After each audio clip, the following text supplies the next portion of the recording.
Hi and good morning. Welcome to the pajama party. Bill and I are here to say hello. I only just woke up, um, and Bella decided to join me on camera today. It's super cold in the house though, um, so really I got up, I switched the heat on, I wrapped myself in some blankets, and I'm here to talk. And the cat settled on my shoulder, and I'm here to talk to you. I'm going to be live every hour on the hour this very day, and I'm going to start off by talking about success. And this is something that I try and do when it comes to, hey Carrie, at least you're awake at a reasonable hour rather than super early. So one of the things that happens to me a lot, and I'm sure I'm not the only person, is that as soon as we wake up and we're even when we're still in the bed, like that to-do list kind of floods into our brain, and we go like, oh, I have to do this and that and that and that and that and that, because typically we tend to add way too much to our to-do list. And so it's very easy to then, instantly feel overwhelmed as soon as we wake up. I don't know, Carrie, is that something that happens to you as well? Or is it just me? I still can't imagine that this is just me.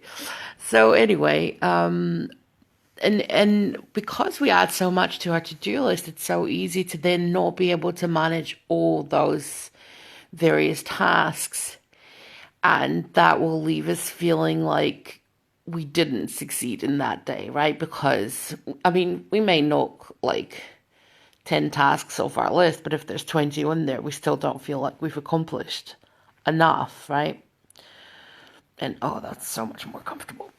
Ah, so so anyway, one of the things that and what happens when we have so much on our to-do list and we know that we're not going to finish all the tasks is the things that we're going to start knocking off are the things that are the fun things and the self-care things. Or sorry, fur babies need correcting sometimes. So it's the fun things, right? The self-care stuff, because, well, we can't not do that. We can't not clean the house. So we'll just take that luscious bath off the list or whatever. But what I've started doing, instead of, focusing on the to-do list, and I do have a to-do list, and I'm not going to lie about that. But rather than focus on that, I try and take a moment in the morning to set the intention for the day.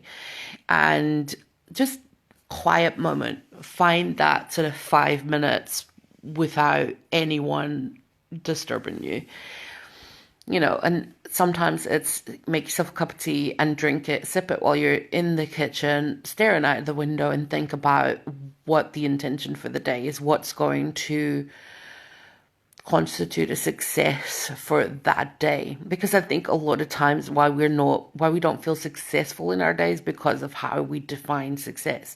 So if we take a moment to define what success is going to be for that day, and then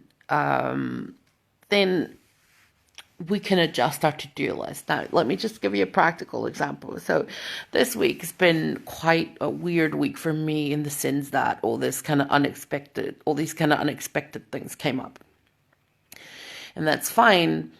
But it's left the house a little bit disorganized.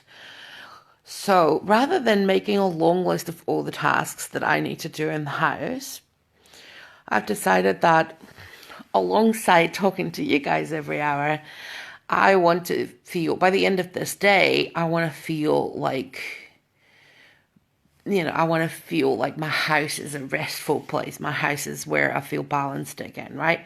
So the intention is to feel like that. Now, why is that very different from that long to-do list? Is because, let's say there's 20 items on my to-do list that I feel like I need to do around the house, but I only manage, or like after about 10, my house feels that like that balanced, restful place again, that means I've succeeded for the day. Even if I don't manage all the 20 tasks that were on the list, even if I only manage the 10, or maybe I manage 15, right? But I've already experienced success because I've gained that feeling that I was set out to do, right? And so sometimes I even just take that to my journal and I sit down for a second and I just write like, okay, so how am I feeling now and why and how do I want to feel at the end of this day? Just take that moment, take that 5 minutes to drink a cup of tea and think about it, or take that 10, 15 minutes to take it into your journaling practice in the morning, like whatever you can find in your day. But I think that, stepping away from that to-do list for a second and thinking, okay, so what's the actual result I'm after? Like, how do I want to feel about my day? It just takes things away from that, like, punishing productivity that we're trying to kind of want to feel, right? Like, it takes it away from the tasks and it takes it to actual attainable goals. And also, like, when you attain those goals, make sure that you self-care and that you, like, make sure that that's part of it. And make sure also that you celebrate when you actually attain that goal that you set for yourself. Okay, I'm going to do some more waking up. I'm going to wake all the other family members up because everybody needs to get their day going soon. And I will see you in about an hour. Until then, bye.